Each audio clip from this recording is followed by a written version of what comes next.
Hello everyone, this is Himalay IAS presenting IAS Prelims Lens. This session we will be looking at modern India questions based on later Mughals, advent of Europeans, British reforms, Viceroy and foreign policy. First question, what was the immediate reason for Ahmad Shah Abdali to invade India and fight the Third Battle of Panipat? A. He wanted to avenge the expulsion by Marathas of his viceroy, Taimur Shah from Lahore.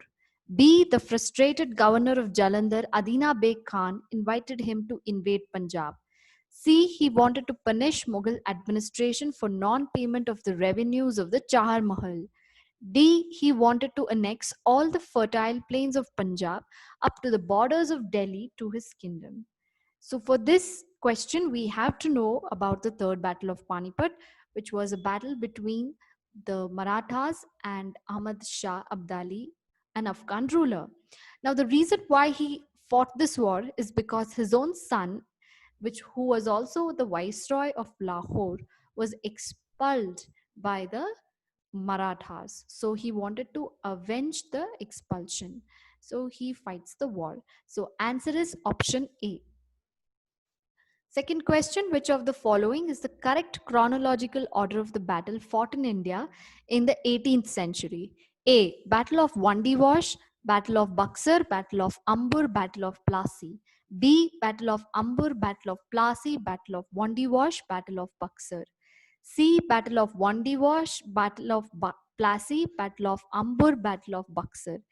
D. Battle of Ambur, Battle of Buxar, Battle of Wandiwash, Battle of Plassey. For this question, we will be knowing the two famous dates, that is Battle of Plassey, Battle of Buxar. Battle of Plassey was in 1757 and Battle of Buxar was in 1764, a decisive war in which the British win and they get the Diwani rights.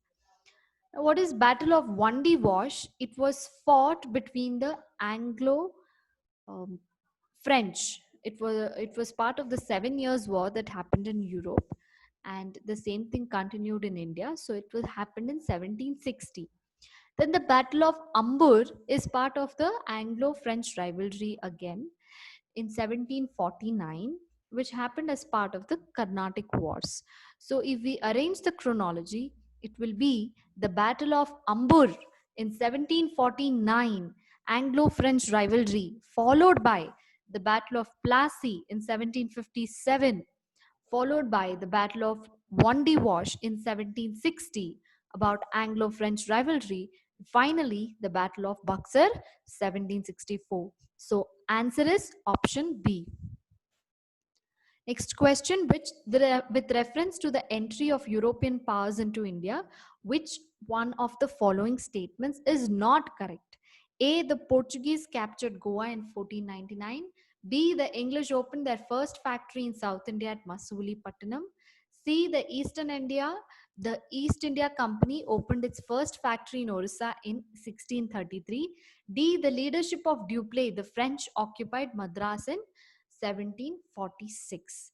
Here, the first option is not correct because the Portuguese came to India in 1498, reaching the Calicut, and they first entered Goa in 1500 and captured it by 1510. So the first option is not correct. It's difficult to know the right option here because all the three options have dates. Okay, and so we have to know the fact about when Portuguese entered India and captured Goa. Next question, who among the following Indian rulers established embassies in foreign countries on modern lines? A. Hyder Ali, B. Mir Kazim, C. Shah Alam II, D. Tipu Sultan. Without a doubt, the answer is D. Tipu Sultan. He was a very progressive ruler and he had a lot of friendship with the French. Next question, consider the following statements about the Charter Act of 1813. First statement, it ended the trade monopoly of East India Company in India except for trade in tea with China. 2, it asserted sovereignty of British Crown over the Indian territories held by the company. 3, the revenues of India were now controlled by the British Parliament.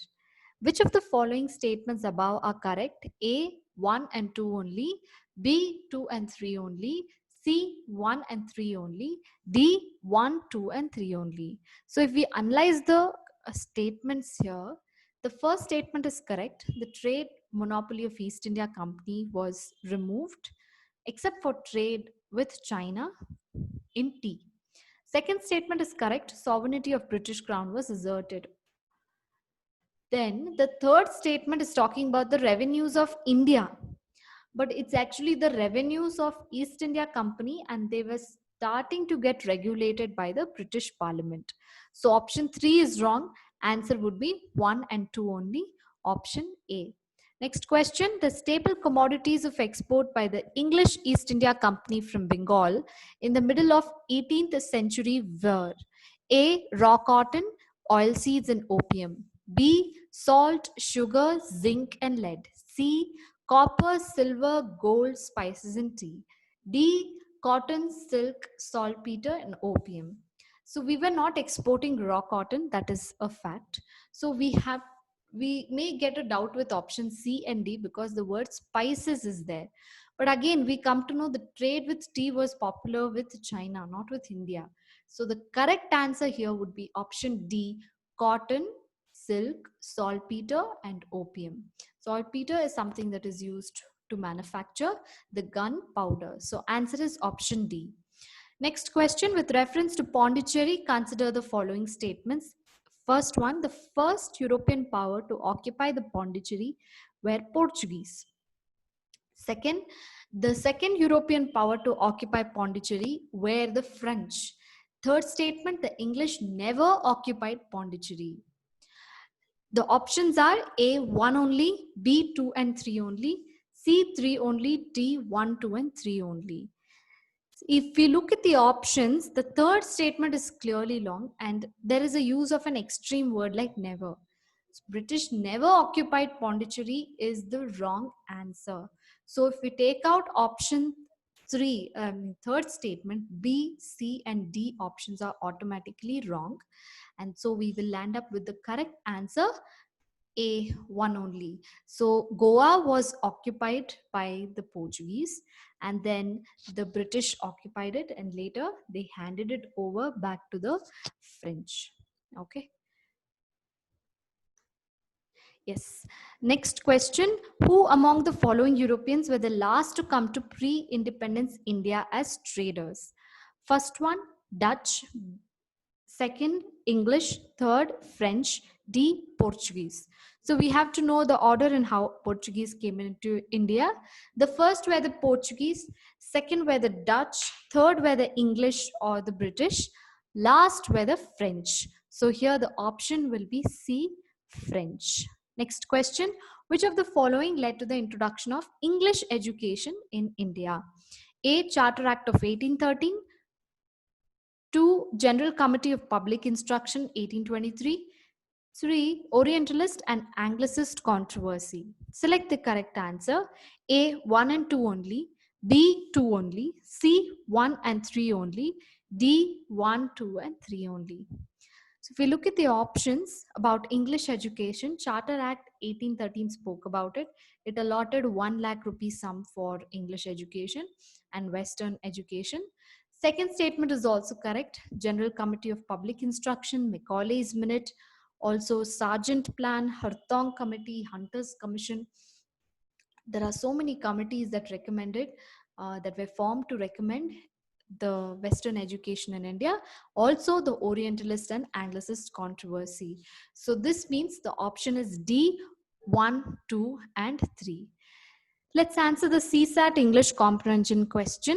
An innovative India will be inclusive as well as technologically advanced, improving the lives of all Indians.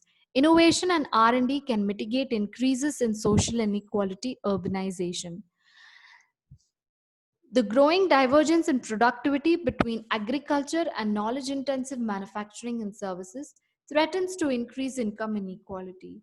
By encouraging India's R&D labs and universities to focus on the needs of poor people, and by improving the ability of informal firms to absorb knowledge and innovation and research agenda can lower the cost of goods and services, and create income earning opportunities for the poor people. So, as soon as we read the passage, we have to form one or two lines of the summary and then read the next what question they're asking. The question is, which among the following is the most logical and rational assumption that can be made from the above passage? And now analyze the options. A, innovation and R&D is the only way to reduce rural to urban migration. B, ever rapidly growing tech country needs to minimize the divergence between productivity in agriculture and other sectors. C, inclusive innovation and R&D can help create an egalitarian society. D, rapid urbanization takes place only when a country's economic growth is rapid. So after reading the options and our own summary and again looking at the passage, we come to know the most logical rational inference that can be made is option C, inclusive innovation and R&D can help create an egalitarian society. It is not talking about D, B and A. Thank you.